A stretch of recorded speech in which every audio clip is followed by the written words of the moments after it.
എന്താ സംഭവം എന്ന് മനസ്സിലായോ? കഷ്ടപ്പെട്ട് പഠിച്ച് ഉയർന്ന റാങ്ക്, 1ാം റാങ്ക് ഉൾപ്പെടെ വാങ്ങിയ ഉദ്യോഗാർത്ഥികളാണ് ഇങ്ങനെ മണ്ണ് തിന്ന് പ്രതിഷേധിക്കുന്നത്. തിരുവനന്തപുരം സെക്രട്ടേറിയറ്റിന് മുന്നിലെ കഴിഞ്ഞ ദിവസത്തെ കാഴ്ചയാണിത്. ഭയങ്കര കഷ്ടം തോന്നുന്നു. ഇവർ പറയുന്നത് കഴിഞ്ഞ ഒരു വർഷമായിട്ട് എവിടെയും ആർക്കും ജോലി കിട്ടിയിട്ടില്ല എന്നാണ് പറയുന്നത്. 2025 കഴിഞ്ഞ വർഷം 2025 മെയ് മാസത്തിലാണ് റാങ്ക് ലിസ്റ്റ് പ്രസിദ്ധീകരിച്ചത്. 1ാം റാങ്ക് കിട്ടിയ ഉദ്യോഗാർത്ഥികൾക്ക് പോലും എവിടെയും ജോലി ലഭിച്ചില്ല എന്നാണ്. ഇതാണ് കേരളത്തിലെ അവസ്ഥ.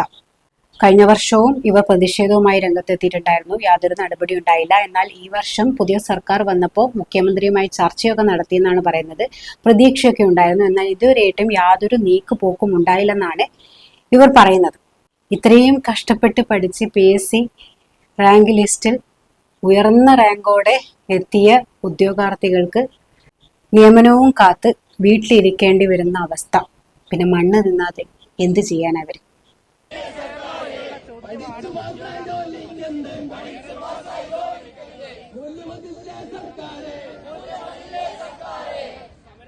പല ജില്ലകളിലും ഇതുവരെ 1ാം റാങ്ക് ഉദ്യോഗാർത്ഥികൾക്ക് പോലും നിയമനം ലഭിക്കാത്ത അവസ്ഥയാണെന്നാണ് ഇവർ പറയുന്നത്.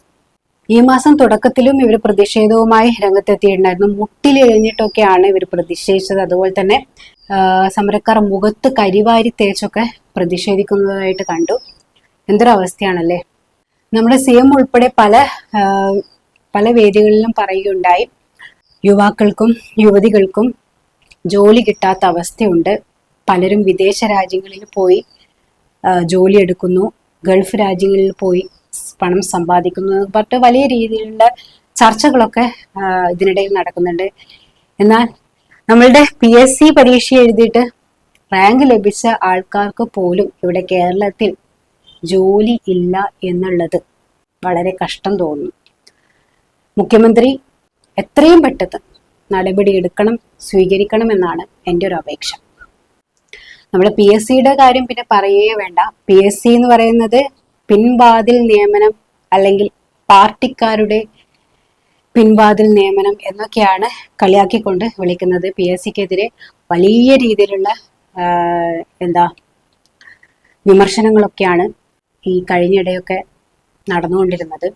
പഠിച്ചിട്ട് മാർക്ക് നേടിയ കുട്ടികൾക്ക് എവിടെയും നിയമനമില്ല. എന്നാൽ വലിയ രീതിയിലുള്ള റാങ്കോ മാർക്കോ ഒന്നും നേടാതെ ഒരു മാനദണ്ഡവും ഇല്ലാതെ പല